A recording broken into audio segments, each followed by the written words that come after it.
Hello everyone, welcome to Byju's exam prep. आप सभी लोगों का स्वागत है फ्रेंड्स आज के इस लेक्चर में, जिसमें फ्रेंड्स हम लोग हमारा जो हिस्ट्री, सिविक्स, ज्योग्राफी और पेडागोजी की एक सीरीज हमारी चल रही थी फ्रेंड्स, जिसके अंदर में हम लोग पूरा कंप्लीट सिलेबस जो है उसको देख रहे हैं। जो आप लोगों के एग्जाम्स में क्वेश्चंस पूछे जा रहे हैं उन लोगों को हम लोग देखने की कोशिश कर रहे हैं। उसी को एक कदम हम और आगे बढ़ाएंगे। एंड सबसे पहले तो I am extremely sorry friends कि थोड़ा लेट हो गया ड्यू टू सम रीजंस। ठीक है, और उसके लिए मैं बिल्कुल क्षमा प्रार्थी हूँ। क्योंकि अगर समय होता है, लेट होता है, बच्चे वेट करते हैं, तो उसके लिए मतलब अगर प्यार मिलता है तो उसके लिए एक रिस्पॉन्सिबिलिटी भी है। तो उसके लिए मैं आप लोगों से क्षमा चाहता हूँ। चलिए हम लोग इसमें स्टार्ट करते हैं जल्दी से, बिना किसी समय को गवाए।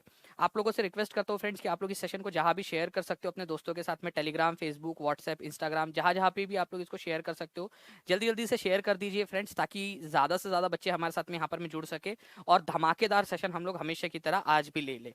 ठीक है, चलिए स्टार्ट करें हम लोग। और फ्रेंड्स मैं आप लोगों को जो कुछ जो डाउट थे कुछ बच्चों को, कुछ क्वेश्चंस के अंदर में जो भेजे थे बच्चों ने इधर उधर से, तो वो उनका विद प्रूफ मैं आप लोगों को क्वेश्चंस जो है वो दिखा दूंगा, ताकि आप एग्जाम्स में गलत करके ना आए। ठीक है, हम लोग बिल्कुल प्रूफ के साथ में देखेंगे पूरा। मैं आप लोगों को वेबसाइट के थ्रू दिखाऊंगा डायरेक्टली, तो आप चिंता ना कीजिए। ठीक है, चलिए जस्ट उसका उद्देश्य है कि आप लोगों का पेपर में सही होना चाहिए, तो मैं आप लोगों को पूरा उसको दिखाता हूँ एक, और आप लोगों को मजा भी आएंगी क्वेश्चंस करने में, क्वेश्चंस की प्रैक्टिस भी हो जाएंगी आप लोगों की। ठीक है, चलिए लाइक कर दिया सभी लोगों ने, बहुत बढ़िया फ्रेंड, बहुत सारा प्यार और बहुत सारा धन्यवाद आप सभी लोगों को। 800 से ज़्यादा लोग जुड़ चुके हैं पहले क्वेश्चन के पहले ही, बहुत बहुत शुक्रिया। पहले क्वेश्चन की तरफ में आगे बढ़ते हैं हम लोग हमारे। देखिए फ्रेंड्स, ये क्वेश्चन इस पर जलधारा के ऊपर में क्वेश्चन आया था, और मुझे लगता है कि ये सबसे बेस्ट क्वेश्चन है उस चीज़ को उस चीज़ की रिवीजन करने का। जल धाराओं पे क्वेश्चन पूछा जा रहा है आप लोगों से।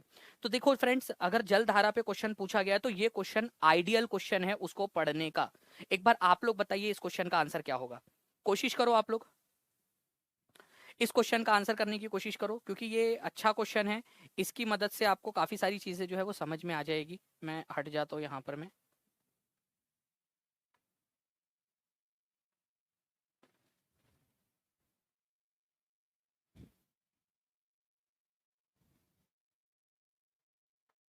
चलिए बहुत बढ़िया फ्रेंड्स, आप लोगों ने आंसर्स करने स्टार्ट कर दिए हैं।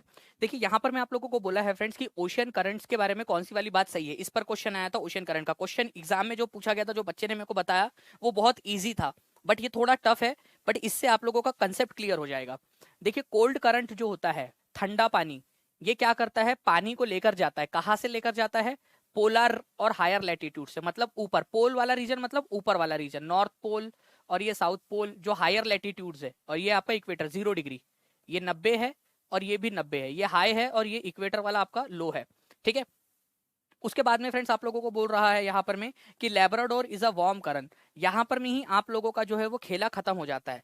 लेब्राडोर, देखिए फ्रेंड्स, लेब्राडोर करंट जो है ना आप लोगों की, वो गर्म धारा नहीं है, वो ठंडी धारा है। ठीक है, कोल्ड करंट है वो, ये आप लोगों को याद रखना था। गल्फ करंट जो है वो गर्म है, लेब्राडोर ठंडी है। दो आप लोगों को याद रखना, ये है लेब्राडोर। यहाँ पर मैं आप लोग देखिए, ये है लेब्राडोर करंट। ठीक है, जूम करके देखना है आप लोगों ने तो जूम करके भी आप लोग देख सकते हो, ताकि लेब्राडोर और कैनरी आप लोगों को याद हो जाए। ये देखिए, ये है लेब्राडोर करंट। ठीक है, ये आपका नॉर्थ अमेरिका है, यूएसए, कनाडा, और यहाँ पर में है आप लोगों का लेब्राडोर करंट। और ये है गल्फ स्ट्रीम। गल्फ स्ट्रीम गर्म है, लेब्राडोर ठंडी है। तो इससे फ्रेंड्स आप लोग बेसिकली एक ही पॉइंट से काफी सारे क्वेश्चंस, काफी सारे ऑप्शंस को एलिमिनेट कर सकते थे। बी को काट दो आप लोग, जहां जहां बी है उसको काट दो। ये आप लोगों का आंसर नहीं हो सकता क्योंकि यहाँ बी दिया हुआ है। ये भी आंसर नहीं हो सकता क्योंकि बी दिया हुआ है आप लोगों का। ठीक है, अब बात आती है आप लोगों का कि क्या सी सही है। अगर सी सही होगा तो आंसर 3 होगा, और सी अगर सही नहीं होगा तो आंसर ए होगा। ठीक है, तो जिस स्थान पर गर्म और ठंडी जलधाराएं मिलती है, वह स्थान विश्व का अच्छा वाला सर्वोत्तम मत्स्य क्षेत्र माना जाता है। वहां पर में जो है फ्रेंड फिशिंग ग्राउंड अच्छा बन जाता है। ठीक है, तो ये बिल्कुल सही है। अच्छा, एक चीज और होती है, जहां पर में ठंडा पानी और गर्म पानी मिलता है ना, वहां एक और चीज होती है। आप लोगों की बता सकते हो एक और कौन सी घटना घटती है वहां पर में? एक बार कमेंट करके बता दीजिए आप सभी लोग जल्दी जल्दी से। तो फ्रेंड्स पहला वाला बिल्कुल सही है आप लोगों का, और तीसरा भी सही है।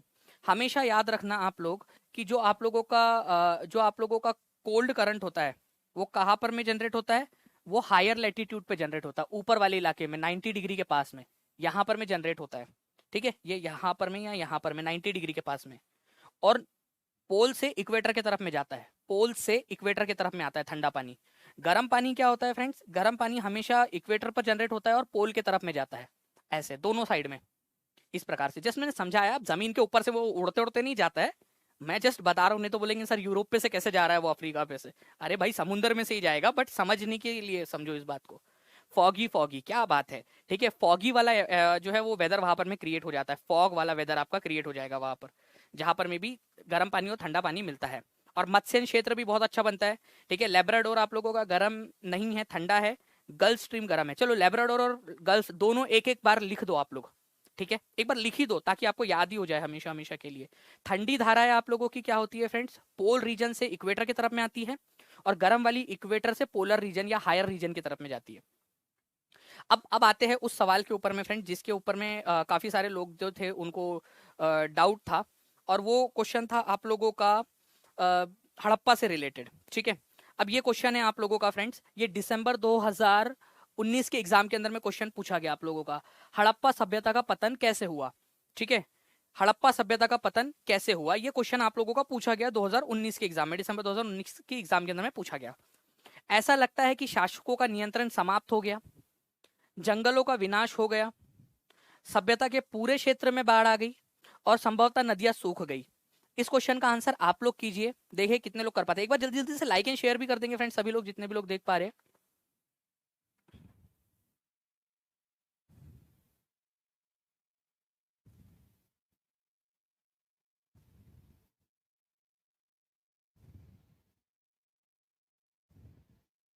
वेरी गुड फ्रेंड्स, बहुत बढ़िया।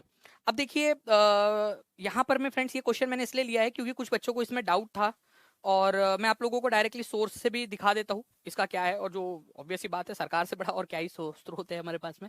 तो हड़प्पा सभ्यता का पतन कैसे हुआ, ऐसा लगता है कि शासकों का नियंत्रण समाप्त हो गया, जंगलों का विनाश हो गया, सभ्यता के पूरे क्षेत्र में बाढ़ आ गई, और संभवतः नदियां सूख गई। लोग जो है फ्रेंड्स वो आंसर जो है, कुछ लोग ए को एलिमिनेट करके बी भी लगाते हैं आंसर, जो कि पूरी तरह से गलत है। ऐसा नहीं है फ्रेंड्स, आप लोगों को मैं बता देता हूँ, ध्यान से देखना आप लोग, ठीक है। एक्चुअल में हुआ क्या, बैकग्राउंड भी बता देता हूँ जो बच्चे नए उन लोगों के लिए। पूरी एक सभ्यता थी फ्रेंड्स, आज से करीब जो है 4,500 साल पहले एक पूरी सभ्यता थी जो हमारे उत्तर पूर्वी भारत के, उत्तर पश्चिमी भारत के अंदर में बसी हुई थी। ये जो सभ्यता थी उत्तर पश्चिमी भारत की, ये काफी उन्नत सभ्यता थी फ्रेंड्स, हमें इनके बारे में जानकारी नहीं थी, लुप्त हो चुकी थी ये सभ्यता। और करीब जो है फ्रेंड्स 19वीं शताब्दी के अंदर में पहली बार इसके सबूत मिलने स्टार्ट हुए, जब कराची से लाहौर के बीच में रेलवे लाइन बिछाई जा रही थी। उस समय इंजीनियर्स को काफी सारी पकी हुई ईंटें मिली, तब भी बहुत ज्यादा इस पर ध्यान नहीं दिया गया। अलेक्जेंडर कनिंगम जो कि बाद में जाकर भारत के पहले जो है आर्कियोलॉजिकल सर्वे ऑफ इंडिया के डायरेक्टर जनरल बने, उन्होंने भी यहाँ का दौरा किया था।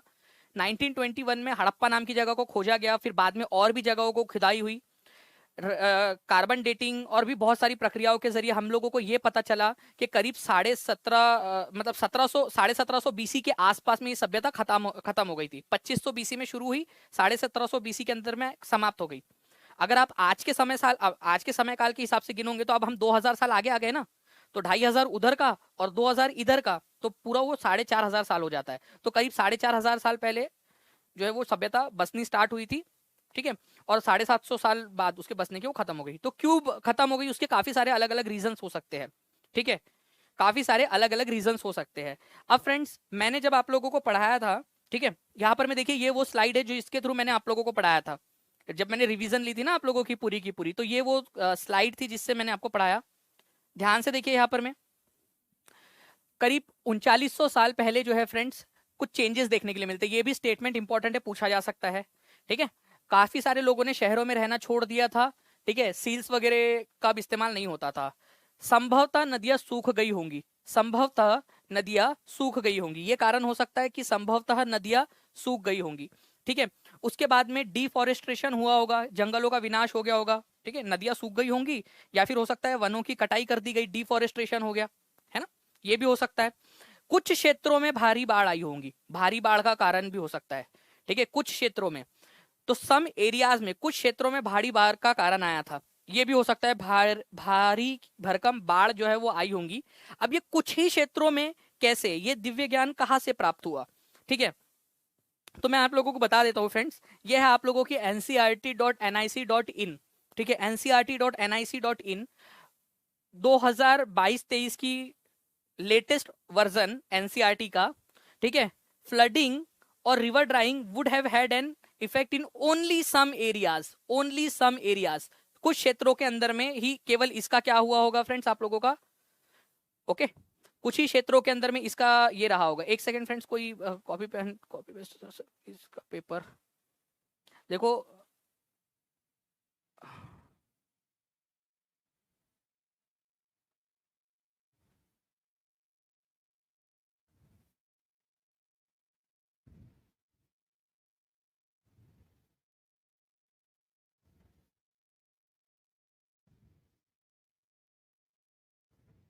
एक सेकंड,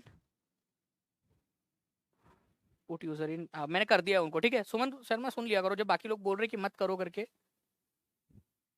कॉपी पेस्ट।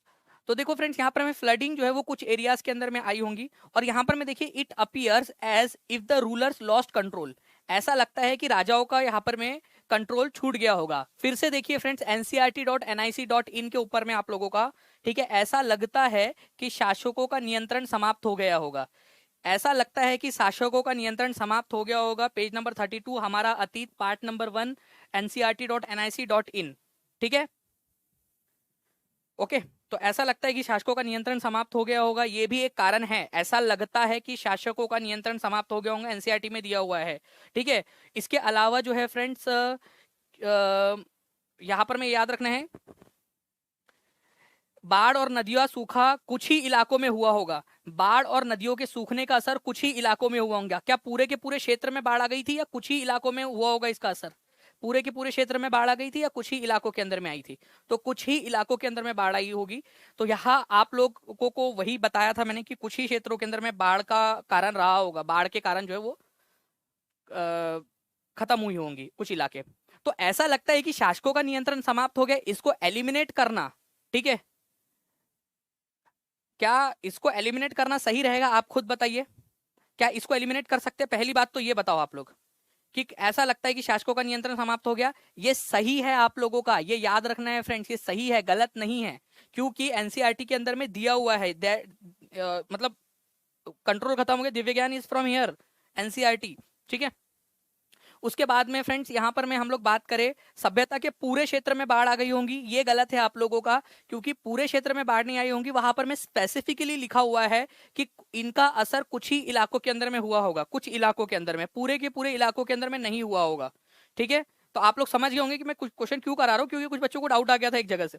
तो पूरे इलाकों के अंदर में, एंटायर एरिया के अंदर में जो है वो बाढ़ आ गई थी, ये वाला गलत है पॉइंट आप लोगों का, सी गलत है, और सी को एलिमिनेट करना था ना कि ए को एलिमिनेट करना था आप लोगों ने, ठीक है। तो सी को एलिमिनेट करना है ना कि ए को।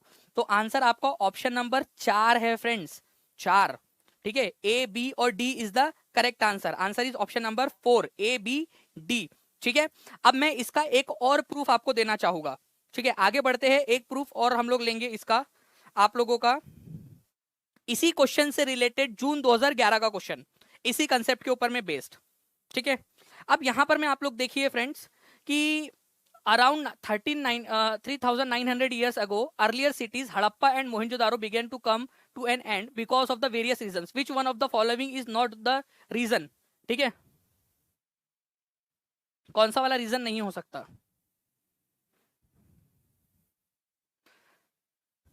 देखो कौन सा वाला रीजन, अब देखो यहां पर मैं अगर आप सेकंड वाला पॉइंट देखोगे तो यहां पर मैं एंटायर शब्द का इस्तेमाल नहीं किया गया है, सभी क्षेत्र का, मतलब एंटायर ये शब्द जो है जो पुराने वाले क्वेश्चन में था उसका इस्तेमाल नहीं हुआ है इसके अंदर में, एंटायर शब्द का या सभी क्षेत्र का, बाढ़ विनाश का कारण बनी हो सभी क्षेत्रों में, उसका इस्तेमाल नहीं हुआ, केवल विनाश का एक कारण है, सभी क्षेत्रों में विनाश हो गया, ये नहीं लिखा है आप लोगों का, ठीक है। मवेशियों के झुंड द्वारा हरित प्रदेशों को खा लिया गया हो, ये भी आपके एनसीईआरटी के अंदर में दिया हुआ है। अब इसको भी कई सारे लोग झुटलाते हैं। इसके अलावा मवेशियों के बड़े बड़े झुंडों ने चारागाह और घास वाले मैदानों को समाप्त कर दिया होगा, आप देख सकते हो। कुछ इलाकों में बाढ़ आ गई, यहां पर मैं आप देखिए कुछ इलाकों में बाढ़ आ गई, ये आप लोगों का है। तो जहां जो लोग बोले कि एंटायर एरिया में बाढ़ आ गई, वो वहां से भी निगेट हो जाता है और नीचे से भी निगेट हो जाता है। तो ये है आप लोगों का। इसके अलावा फ्रेंड्स जंगलों की कटाई, जंगलों का विनाश, ये एक कारण है, ठीक है, ये याद रखेंगे आप लोग। नाउ फ्रेंड्स आंतरिक प्रतिद्वंदता, क्या आंतरिक प्रतिद्वंदता कहीं पे भी लिखा हुआ है कि आंतरिक प्रतिद्वंदता रही हो, वो आपस में जो है लड़ाई झगड़े कर रहे हो, ठीक है। लड़ाई झगड़े कर रहे हो, ऐसा कोई भी आप लोगों को यहाँ पर मैं इस तरीके से कुछ भी नहीं दिया हुआ है कि ये आपस में लड़ भिड़ गए थे। इवन फ्रेंड्स मैं आप लोगों को एक दूसरी चीज बताऊं कि जो हड़प्पा सभ्यता है इसको काफी शांति प्रिय सभ्यता माना जाता है। यहाँ के जो लोग थे वो शांति प्रिय थे, शांति से रहते थे। लड़ाई झगड़ा और मारकाट के बहुत ज्यादा सबूत आप लोगों को यहाँ पर में नहीं मिले हैं। इवन जो है वो औजारों से, हथियारों से ज्यादा औजारों में विश्वास रखते थे। वो लोग औजार बनाते थे खेती करने के लिए, ठीक है, अलग अलग एक्टिविटीज करने के लिए औजार बनाते थे, हथियार नहीं बनाते थे। तो इंटरनल राइवलरी के सबूत हम लोगों को नहीं मिलते हैं, वॉरफेयर के भी कोई भी सबूत हम लोगों को नहीं मिलते हैं। ठीक है, सिटीज के बीच में कि हड़प्पा ने मोहनजोदाड़ो पे हमला कर दिया, ठीक है, मोहनजोदाड़ो ने जो है वो यहाँ पर में सुटका जेंडोर के ऊपर में हमला कर दिया, और लोथल और धौलागिरी के बीच में जो है फ्रेंड्स गठबंधन हो गया, ऐसा कोई सबूत हमको नहीं मिला है उसका कि इंटरनल राइवलरी थी करके। हो सकता है किसी ने बाहर से हमला किया हो, बट इंटरनल राइवलरी थी, आपस में लड़ भिड़ गए, ऐसा कोई सबूत हमको नहीं मिलता है कि आपस में लड़ भिड़ गए ये लोग। ठीक है, बाकी वनों की कटाई, बाढ़ों से विनाश, एंटायर नहीं है, सिर्फ बाढ़ एक कारण है, वन ऑफ द कारण। मवेशियों के झुंड द्वारा हरित प्रदेशों को नष्ट कर देना और नदियों का सूखना। ठीक है, नाउ फ्रेंड नेक्स्ट क्वेश्चन की तरफ में आगे बढ़ते हैं।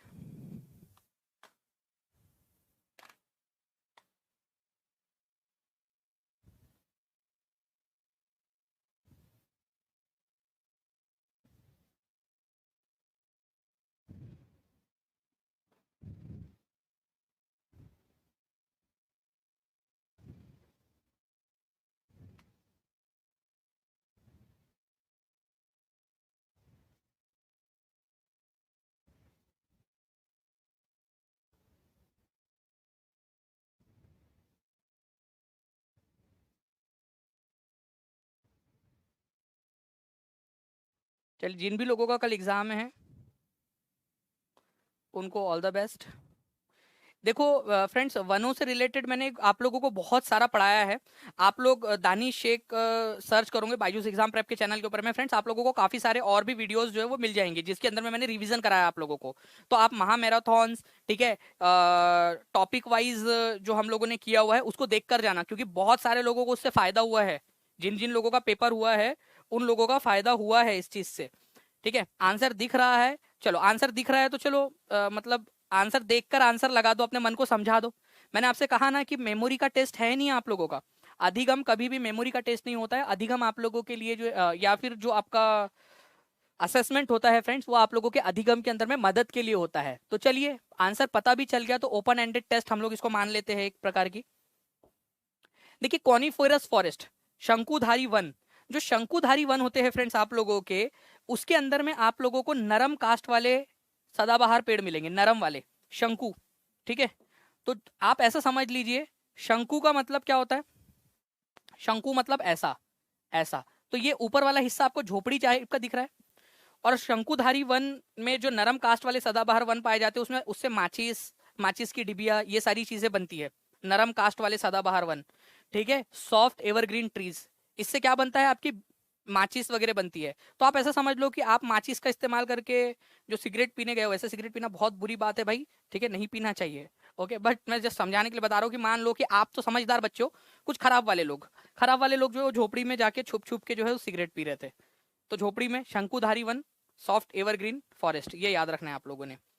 सॉफ्ट वुड एवरग्रीन ट्रीज या सॉफ्ट वुड एवरग्रीन फॉरेस्ट जो है आप लोगों के, ये शंकुधारी वन के अंदर में मिलते हैं आप लोगों को, शंकुधारी वन। उसके बाद में friends tropical evergreen forest, tropical evergreen forest.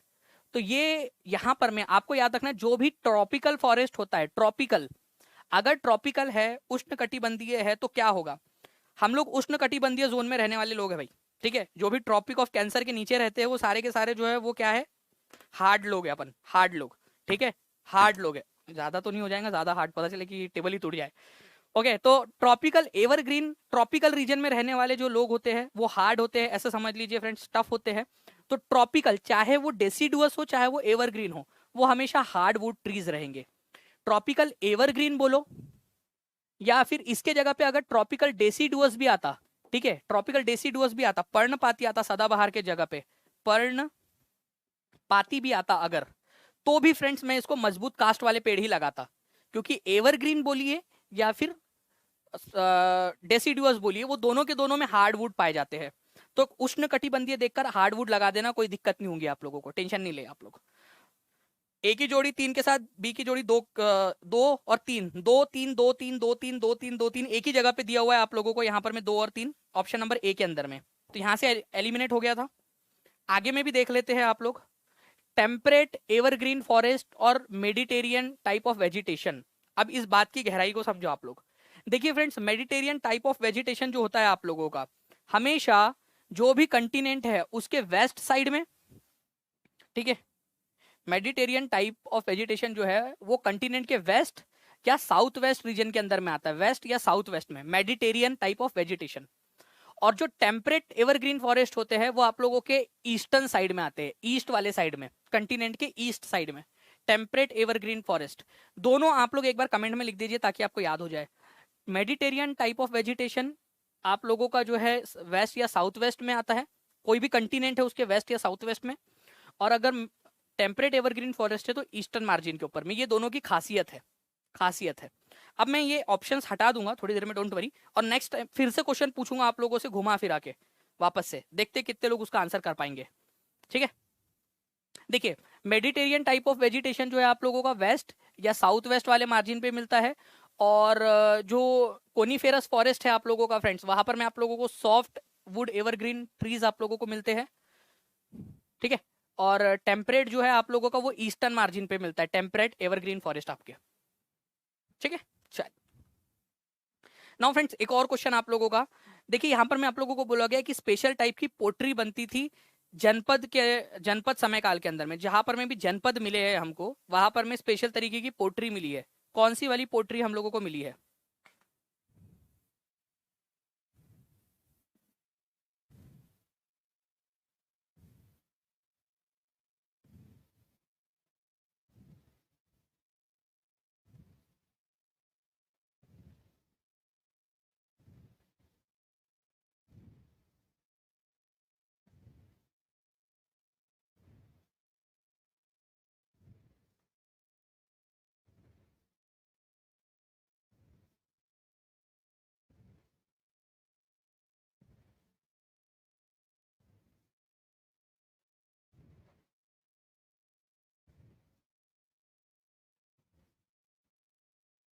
चलिए बहुत बढ़िया फ्रेंड्स, आप लोगों के जो है वो आंसर्स आ गए हैं। अब ध्यान से समझना मेरी बात को फ्रेंड्स, क्योंकि इस क्वेश्चन की मदद से मैं 3 क्वेश्चन आप लोगों को बताने वाला हूँ। हमारे भारत के अंदर में जो सबसे पहले हम लोगों को बस्तियों के सबूत मिलते हैं कि बस्तियां बसी थी, ठीक है, ऑब्वियस सी बात है हड़प्पा के बाद। हड़प्पा के बारे में तो हमको पता ही नहीं है ना ज्यादा, क्योंकि हड़प्पा वाले लोगों की तो स्क्रिप्ट ही हमको समझ में नहीं आ रही है। तो हड़प्पा के बाद की बात कर रहा हूं मैं। ठीक है, तो हड़प्पा के बाद में जो सबसे पहली बस्तियां बसी थी उनको बोला जाता था जनपद। क्या बोलते थे आप लोग? जनपद। जनपद का मतलब ही होता है जन और पद, लोगों के पद, लोगों के जहां जहां पैर पड़े, जहां जहां लोगों ने रहना स्टार्ट किया उसको जनपद बोला जाता था। तो जनपद छोटे छोटे राज्य होते थे, ऐसा समझ लीजिए आप लोग, छोटे छोटे राज्यों के बड़े भैया। ठीक है, तो छोटे छोटे छोटे राज्य होते थे, ये याद रखना है आप लोगों ने। तो जनपद छोटे राज्य होते थे। और यहाँ पर में विशेष प्रकार के मिट्टी के बर्तन हम लोगों को मिले जब हम लोगों ने जनपदों की खुदाई की है, जहाँ जनपद हुआ करते थे वहां की जब हमने खुदाई की, तो हमें पता चलता है फ्रेंड्स कि वहां पर में आप लोगों के क्या मिलते थे आप लोगों को? Red and black ware, painted grey ware, red and blue ware या ब्लैक एंड पॉलिश वेयर। तो आपको हमेशा याद रखना है फ्रेंड्स कि जब भी आप लोगों को बात करते हैं जनपद की, तो जनपद के अंदर में जो है फ्रेंड्स आप लोगों का पेंटेड ग्रे वेयर आप लोगों को मिलता था, जिसको हम लोग हिंदी में कलर, ठीक है, रेड सी, ठीक है, धूसर रंग का बर्तन मिला करता था आप लोगों को। मैं दिखा भी देता हूँ आप लोगों को, आप लोग देख सकते हो, ये है धूसर रंग का पात्र आप लोगों का। ठीक है, तो देखिए जो जनपद काल थे, मतलब जहां पर में सबसे पहले बस्तियां बसनी स्टार्ट हुई भारत के अंदर में, छोटे छोटे से राज्य निर्माण हुए, तो वो लोग पेंटेड ग्रे वेयर का, चित्रित धूसर पात्र का इस्तेमाल करते थे। चित्रित धूसर पात्र मैं आपको दिखा भी देता हूँ थोड़ा सा जूम करके। और आपको बता दूं इसके ऊपर में ज्योमेट्री या चित्र भी बनाए जाते थे, आप खुद देख सकते हो यहाँ पर में। देखिए आपको दिख रहा है कि थोड़ा थोड़ा सा ज्योमेट्री टाइप की बनी हुई दिख रही है, लाइन लाइन रेखाएं वगैरह, सीधी रेखाएं, सिंपल लाइंस और ज्योमेट्रिकल लाइंस वहां पर में बनाई जाती थी इनके द्वारा। तो simple lines and geometrical lines आप खुद भी देख सकते हो, देखिए यहाँ पर में आपको दिखाई दे रहा होगा अभी, है ना? आई होप कि दिख रहा हो आप लोगों को। ये देखिए यहाँ पर में दिख रहा है आप लोगों को। तो पेंटेड ग्रे वेयर बोला जाता था क्योंकि पेंटिंग की जाती थी, तो पेंटेड ग्रे वेयर, ठीक है, तो जनपद काल के अंदर में आप लोगों का क्या था फ्रेंड्स, पेंटेड ग्रेवेयर आप लोगों को मिलता था भारत में। तो पेंटेड ग्रेवेयर जनपद काल में, जनपद काल के अंदर में, जनपद। अच्छा, रेड एंड ब्लैक वेयर कब मिला है sir? Red and black ware मिला है आप लोगों को फ्रेंड्स हड़प्पा काल में। लिखो सभी लोग, हड़प्पा काल के अंदर में, हड़प्पा काल के अंदर में या इंडस वैली सिविलाइजेशन के समय में रेड एंड ब्लैक वेयर मिला है आप लोगों को। बताइए, याद रहेंगे आप लोगों को ये चीज। उसके बाद में फ्रेंड्स नॉर्दर्न पॉलिश्ड वेयर, ठीक है, या black polished, black northern black polished where भी उसको बोला जाता है। काले पॉलिश का बर्तन, ठीक है, काले कलर का बर्तन होता था, ठीक है, पॉलिश्ड वाला। ये बेसिकली फ्रेंड्स आप लोगों का लेटर वैदिक एज के समय का है, लेटर वैदिक एज, या जिसको आप लोग सिंपल में वैदिक एज भी बोल सकते हो, ठीक है, या सिंपल में आप लोग इसको जो है वो आयरन एज भी बोल सकते हो, जब आयरन का इस्तेमाल होना स्टार्ट हुआ था, आयरन एज, जब आयरन का इस्तेमाल पहली बार स्टार्ट हुआ था। तो ये तीन चीजें आप लोगों को याद रखनी है, red and black ware Harappa, painted grey ware Janapada, black polished ware Vedic age या आयरन एज, ठीक है, ये याद रखेंगे। ये तीनों बहुत इंपॉर्टेंट है, एग्जाम के अंदर में आप लोगों से पूछे जा सकते हैं, ठीक है। क्लियर है सभी को, कोई डाउट किसी को भी? चलिए नाउ फ्रेंड्स, आप लोग यहाँ पर मैं बस थोड़ा सा जो है एक दो बार इसको रिवाइज जरूर कर लेना फ्रेंड्स, ठीक है, एक बार रिवाइज जरूर कीजिए इसको अच्छे से, देखते रहना, मैं लास्ट में फिर से पूछूंगा आप लोगों से। अरे यार, आंसर्स क्यों दिख रहे हैं आप लोगों को आज?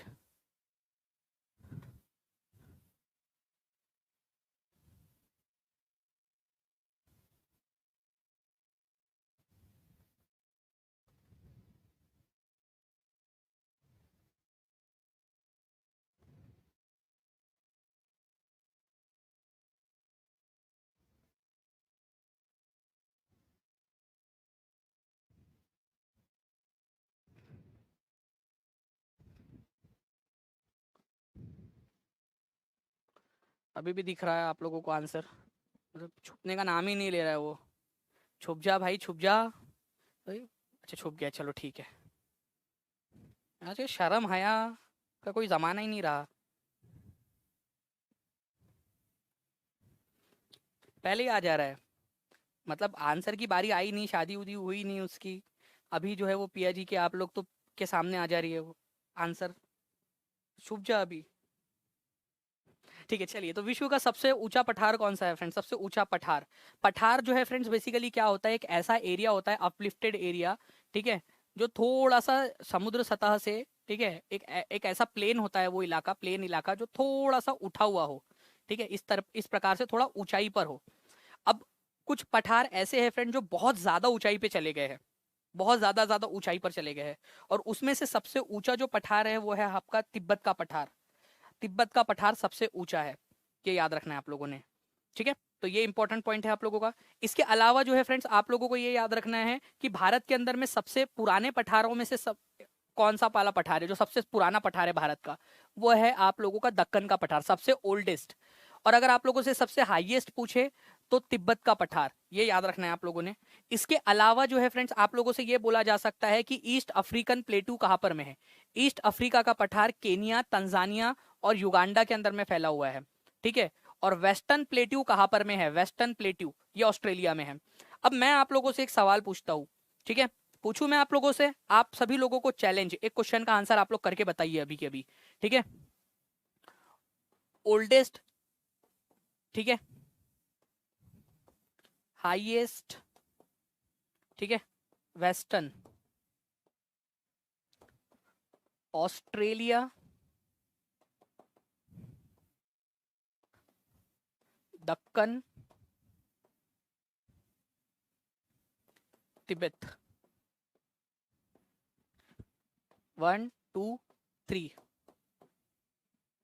ए बी सी। चलो स्टूडेंट्स ने बना दी जोड़ी, तो बनाओ, स्टूडेंट्स ने बना दी जोड़ी, मेरे को सभी चाहिए आप लोगों से, बताओ किसकी जोड़ी किसके साथ लगेंगी।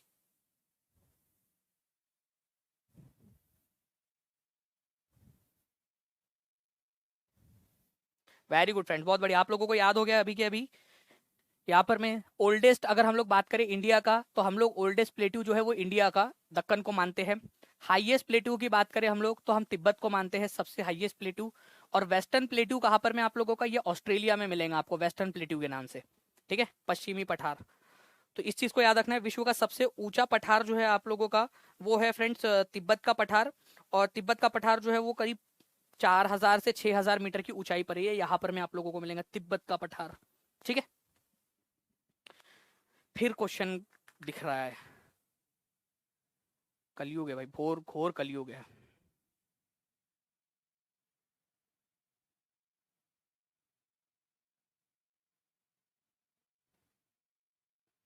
ठीक है, इसका स्क्रीनशॉट वगैरह लेना है तो ले लो, तब तक मैंने संदेशा भिजवाया है उसको, शायद छुप जाए।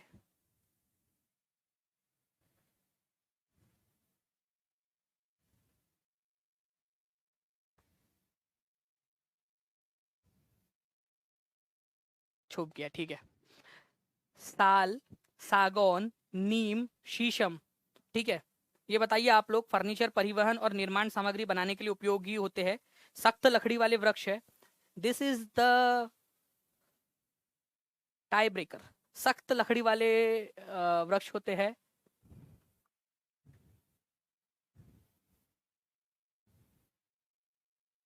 हार्डवुड ट्रीज है, हार्डवुड है, और बहुत हार्ड, बहुत हार्ड। आप लोगों के आंसर्स आ रहे हैं तो बता दो कि कौन सा वाला बहुत हार्ड है, कि फिर से एक बार ठोकना पड़ेगा मेरे को मेरा टेबल, नहीं ना? चलो गुड। तो देखिए फ्रेंड्स, अगर मैं बात करूँ आप लोगों से हार्ड की, तो ट्रॉपिकल होना चाहिए वो, ट्रॉपिकल। ठीक है, ट्रॉपिकल होना चाहिए, ट्रॉपिकल। और ट्रॉपिकल मुझे एक ही दिख रहा है, ट्रॉपिकल डेसिडुअस फॉरेस्ट। या फिर ट्रॉपिकल अगर रेन फॉरेस्ट होता या ट्रॉपिकल एवरग्रीन फॉरेस्ट होता तो वो लगा देते हम लोग। ठीक है, वैसे ट्रॉपिकल डेसिडुअस में भी हार्डवुड पाया जाता है और ट्रॉपिकल डेसिडुअस में भी, लेकिन हार्डवुड वाले भी कौन से वाले?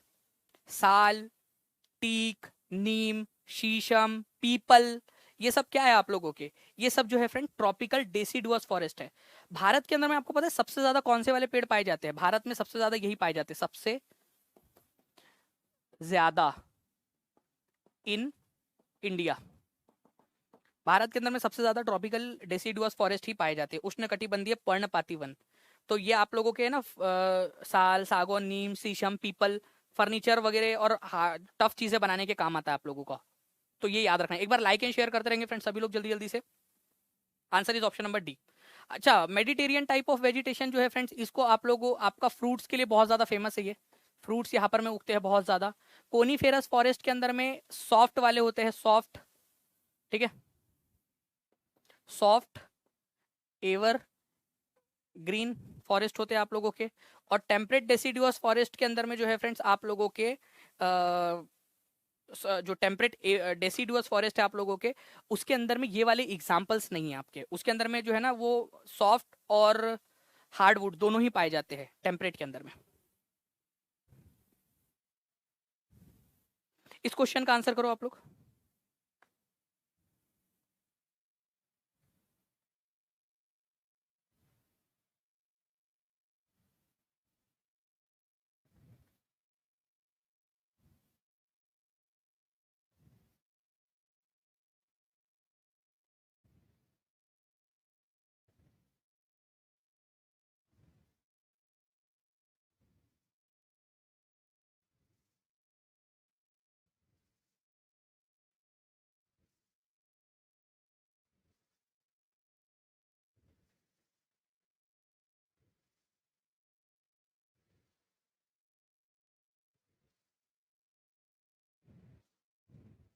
देखिए फ्रेंड्स, अगर मैं बात करूं यहाँ पर मैं आप लोगों की 3 प्रकार की एक्टिविटीज होती है फ्रेंड्स। ठीक है, प्राइमरी, सेकेंडरी और टर्शरी। ठीक है, प्राथमिक क्षेत्र, प्राथमिक गतिविधियां, द्वितीय गतिविधियां और तृतीय गतिविधियां। प्राइमरी एक्टिविटीज के अंदर में क्या होता है फ्रेंड, डायरेक्टली आप नेचर से एक्सट्रैक्ट करते हो, डायरेक्टली फ्रॉम नेचर।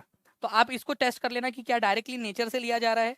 अगर डायरेक्टली नेचर से लिया जा रहा है तो वो प्राइमरी एक्टिविटी होगा आप लोगों का। सेकेंडरी एक्टिविटी के अंदर में क्या होता है फ्रेंड्स, कि जो प्राइमरी एक्टिविटी के जो प्रोडक्ट्स है उनकी मैन्युफैक्चरिंग की जाती है, मैन्युफैक्चरिंग।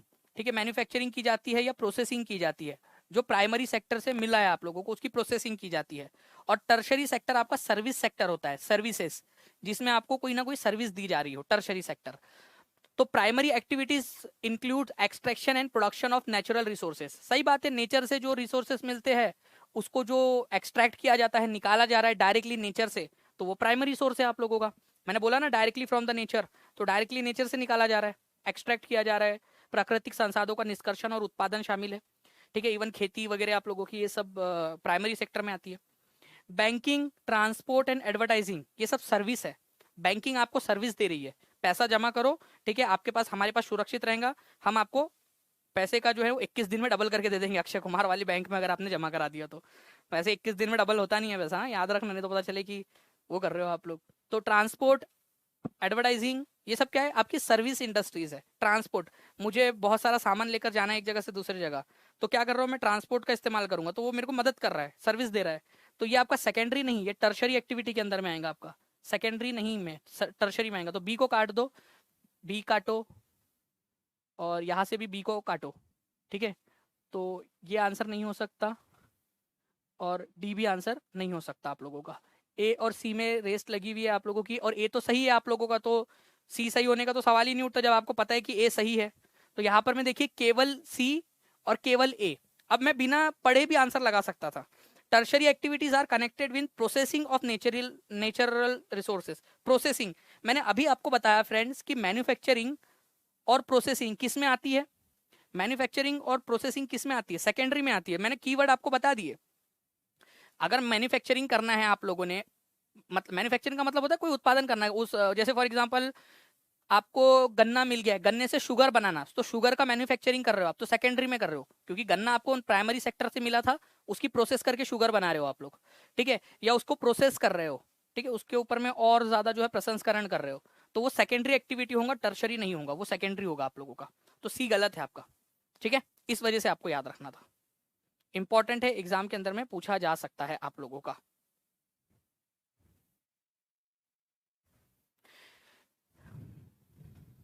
नेक्स्ट क्वेश्चन ये है फ्रेंड्स आप लोगों का, इसका भी एक बार रिवीजन कर लीजिए आप लोग।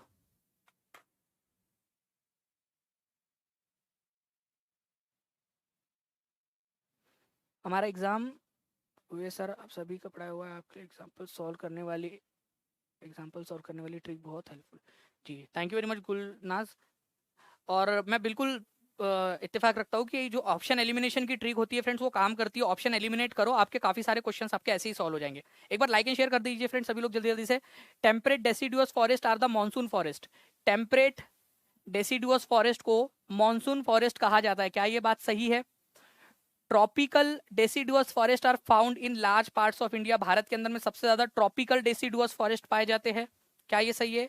हार्डवुड ट्रीज जैसे कि रोजवुड हो जाए आपका, इबोनी हो जाए, महोगनी वगैरह जो है आप लोगों का, ये क्या है आपका? ये शीतोष्ण हार्डवुड है। टेम्परेट एवरग्रीन फॉरेस्ट है आप लोगों के। और tropical forest are also called taiga. क्या क्वेश्चन पूछा है भाई, ये क्या क्वेश्चन है इसका? इसे मतलब मजाक कर रहे हैं एग्जामिनर। देखिए ट्रॉपिकल डेसिडुअस फॉरेस्ट ये भारत के अंदर में सबसे ज्यादा पाए जाते हैं, ये बात बिल्कुल सही है, ठीक है। ट्रॉपिकल क्षेत्र में पाए जाने वाले डेसिडुअस पर्णपाती वन, जो कि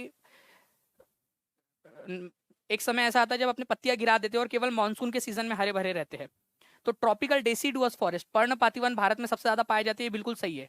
ट्रॉपिकल डेसिडुअस फॉरेस्ट को ही मानसून फॉरेस्ट कहा जाता है, ठीक है, मानसून फॉरेस्ट कहा जाता है। तो बताओ पहला वाला स्टेटमेंट सही होगा कि अगर ट्रॉपिकल डेसिडुअस फॉरेस्ट को हम लोग ये बोल रहे हैं, तो आप लोग बताइए कि क्या टेम्परेट डेसिडुअस फॉरेस्ट को मानसून बोला जा सकता है?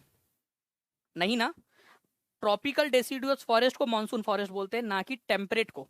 टेम्परेट का मतलब होता है ये इसके ऊपर वाला हिस्सा, ये वाले जंगल, ये यहाँ जो पाए जाते हैं इस हिस्से में, ये वाला हिस्सा और ये वाला हिस्सा, इस हिस्से में जो पाए जाते हैं ना उसको टेम्परेट बोला जाता है, ठीक है, शीतोष्ण। तो ये वाला गलत है आपका, इसको नहीं बोलते मानसून फॉरेस्ट, ट्रॉपिकल डेसिडुअस को बोलते हैं। Hardwood trees like rosewood, ebony, ये टेम्परेट एवरग्रीन फॉरेस्ट नहीं है, ये ट्रॉपिकल एवरग्रीन फॉरेस्ट है भाई। ट्रॉपिकल, ट्रॉपिकल बहुत हार्ड, बहुत हार्ड। और हार्ड वाला जब भी आ जाए आप लोगों को तो याद रखना फ्रेंड्स, आप लोगों का टेम्परेट नहीं ट्रॉपिकल होगा आप लोगों का, ठीक है। Tropical forest are called taiga. Tropical forest को थोड़ी बोलते हैं टैगा, वो शंकुधारी वन को बोलते हो आप लोग टैगा, शंकुधारी कोनीफेरस फॉरेस्ट को। तो ये भी आपका गलत है। टैगा किसको बोलते हैं भाई? ट्रॉपिकल फॉरेस्ट को नहीं बोलते हैं, कोनीफेरस को बोलते हैं, कोनीफेरस को, कोनीफेरस। शंकुधारी, शंकुधारी जो होता है उसको बोला जाता है आप लोगों का टैगा। तो डी भी गलत है आपका, ठीक है। चलिए, तो ऐसे आप लोगों को याद रखना है, इंपॉर्टेंट एग्जाम के अंदर में आप लोगों से पूछा जा सकता है। नाउ फ्रेंड्स एक और क्वेश्चन है आपका, व्हाट वाज सट्टा and in which system it was used. सट्टा क्या होता है, ठीक है, एक का चार, एक का चार, एक का चार, ऐसा वाला सट्टा, ठीक है, सट्टा लगा रहे हो आप लोग बुकी क्रिकेट के ऊपर में, वो था। अरे हम ऐतिहासिक परिप्रेक्ष्य के अंदर में बात कर रहे हैं कि सट्टा क्या होता है आपका।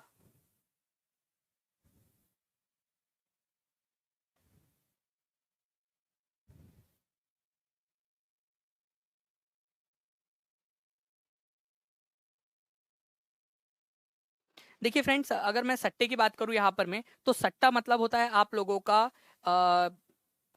जब नील की खेती की जाती थी मध्यकालीन भारत के अंदर में, तो नील की खेती करते समय अंग्रेज लोग क्या करते थे, या जो प्लांटर्स होते थे, प्लांटर्स, वो किसानों के साथ में एक एग्रीमेंट साइन करते थे। उस एग्रीमेंट को सट्टा कहा जाता था। मैं आपको इसको एक्सप्लेन करता हूँ, ध्यान से देखिए आप लोग। नील दो प्रकार से उगाया जा सकता था। इंडिगो, इंडिगो का मतलब होता है नील, ठीक है, और नील क्या होता है आपका, वह एक पाउडर, ठीक है, जो पेड़ से उगता है उसको सुखा के पाउडर बनाया जाता है, और फिर उसको पानी में डालकर कपड़े को रंगने का काम किया जाता है, नीला रंग देने के लिए, ठीक है, ओके। तो इंडिगो फ्रेंड्स एक रंग है, आप लोगों का रंग बनाने का एक पौधा है जिससे रंग बनाया जाता है। दो प्रकार के सिस्टम होते हैं, एक होता है निज सिस्टम, जिसमें प्लांटर्स, प्लांटर्स का मतलब होता है फ्रेंड्स बागान मालिक। बागान मालिक मतलब कौन, वो लोग जो नील उगाना चाहते हैं, बागान मालिक, जो नील बनवाना चाहते हैं, बड़े बड़े फैक्ट्री ओनर्स, उनको प्लांटर्स बोला जाता है, बागान मालिक। और रेत का मतलब होता है किसान। अगर बागान मालिक खुद के खेत पर निजी खेत के ऊपर में कोई नील उगाता है तो उसको निज सिस्टम बोला जाता था। अगर बागान मालिक खुद के खेत पर नील उगा रहा है तो उसको निज सिस्टम बोलते थे। बट ये सिस्टम जो है फ्रेंड बहुत खर्चीला था। बड़े लेवल के ऊपर में खेत की जरूरत होती थी, बहुत सारे पैसे डालने पड़ते थे, और बहुत ज्यादा जानवरों की और उसकी देखरेख की जरूरत पड़ती थी। तो निज सिस्टम के बदले में जो प्लांटर्स थे, जो बागान मालिक थे, उन्होंने एक दूसरा तरीका अपनाया। उन्होंने बोला कि एक काम करते, हम किसानों के साथ एक एग्रीमेंट साइन कर लेते, किसानों के साथ में एग्रीमेंट, ओके, किसके साथ में, रियोत के साथ में। रियोत का मतलब ही होता है किसान, किसानों के साथ में एग्रीमेंट करते हैं। इस एग्रीमेंट को बोला जाता था फ्रेंड सट्टा, सट्टा, एग्रीमेंट का नाम था सट्टा। और इस एग्रीमेंट के तहत 25% जो लैंड होती थी किसानों की, उस पर वो क्या करेंगे, नील उगाएंगे, इंडिगो उगाएंगे, और ये इंडिगो किसको बेचेंगे, उगाकर इन बागान मालिकों को बेचेंगे, ठीक है। तो किसान के खेत के ऊपर में इंडिगो उगवाना, ये क्या है आप लोगों का फ्रेंड्स, किसानों के खेत के ऊपर में इंडिगो को उगवाना, ये आपका कहलाता है निज रियायती सिस्टम। और निज सिस्टम क्या होता है आप लोगों का, रियायती सिस्टम जो है ये होता है आपका जिसके अंतर्गत, ठीक है, जिसके जिसके अंतर्गत, अरे यार, जिसके अंतर्गत रहती सिस्टम के अंदर में होता है, जिसके अंतर्गत किसानों के साथ में एग्रीमेंट करके उगाया जाता है। और निज सिस्टम ऐसा होता है जिसमें प्लांटर्स अपने खुद के खेत के ऊपर में नील उगाते हैं। जब रेयती सिस्टम होता है तो रेयती सिस्टम में एक एग्रीमेंट किया जाता था सट्टा, जिसके तहत किसानों को अपने 25% भूमि के ऊपर में कम से कम नील की खेती करनी होती थी। तो ये जो है फ्रेंड्स आप लोगों का निज रेयती सिस्टम के अंतर्गत, इस क्वेश्चन को देखो आप लोग, इस क्वेश्चन को देखो, फिर से देखो और आंसर करने की कोशिश करो इस क्वेश्चन को देखकर।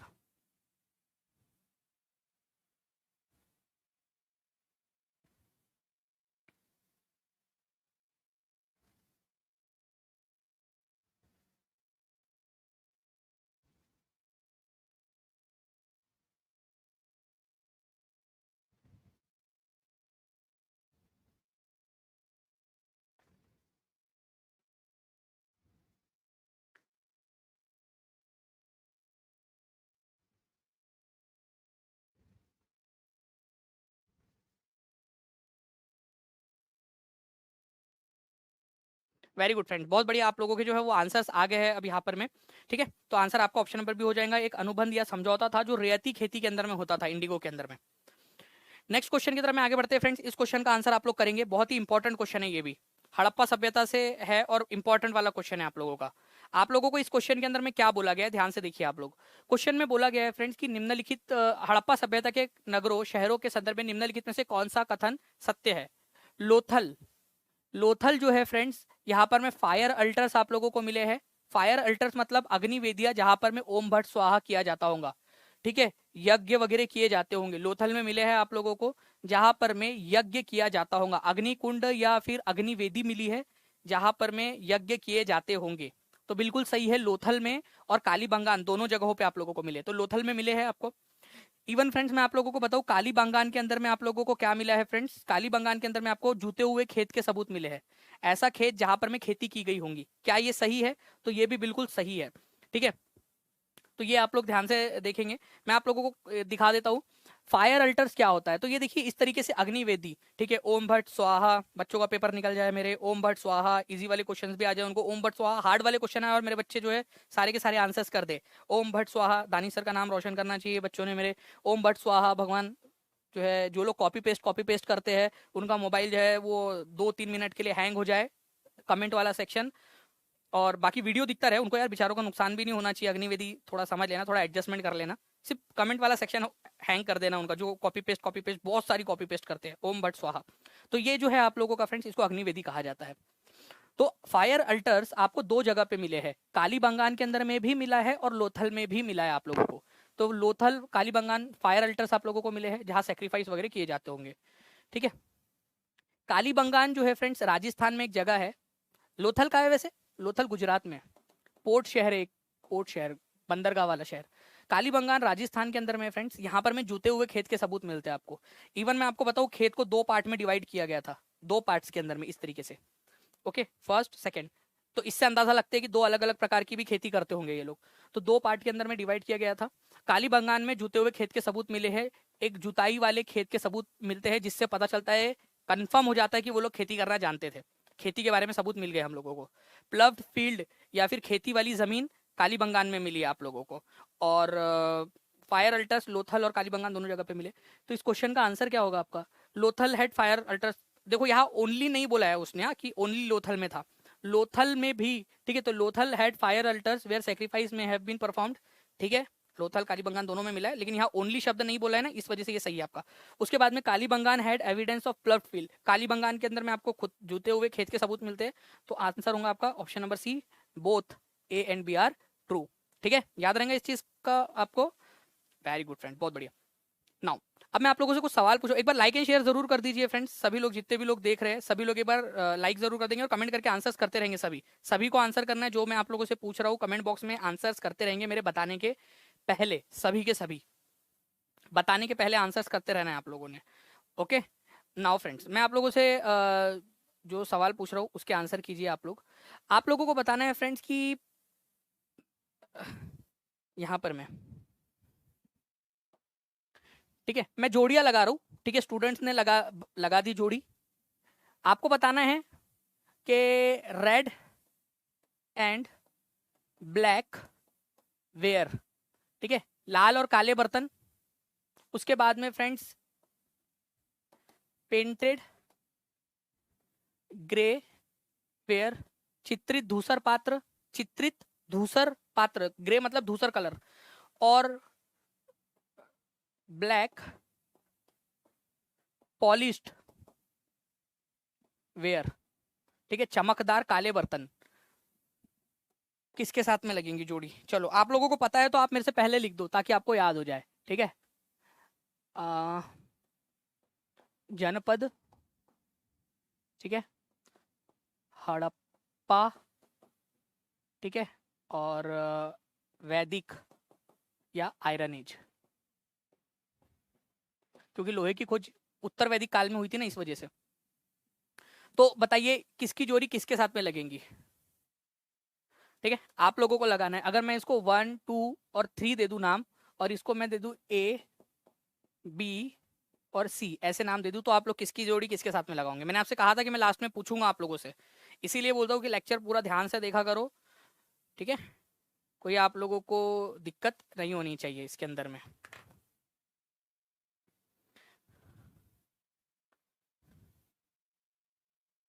कर दिया आप लोगों ने आंसर?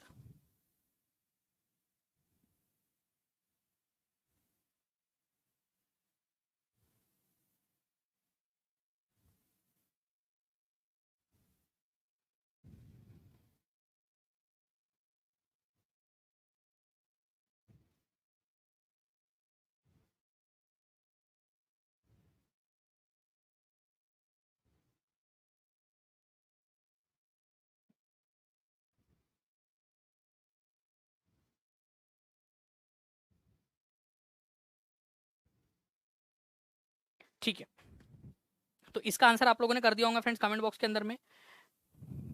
इस क्वेश्चन का जो है आप आंसर करोगे, एक क्वेश्चन और दे रहा हूं मैं आप लोगों को, इसका आंसर भी आप लोग मेरे को कमेंट बॉक्स के अंदर में इंडिविजुअल लेवल के ऊपर में करोगे, ठीक है। मतलब हर एक पॉइंट का आप मेरे को एक्सप्लेनेशन देना कि हर पॉइंट का एक्सप्लेनेशन क्या है, आप लोग दोगे इसका एक्सप्लेनेशन।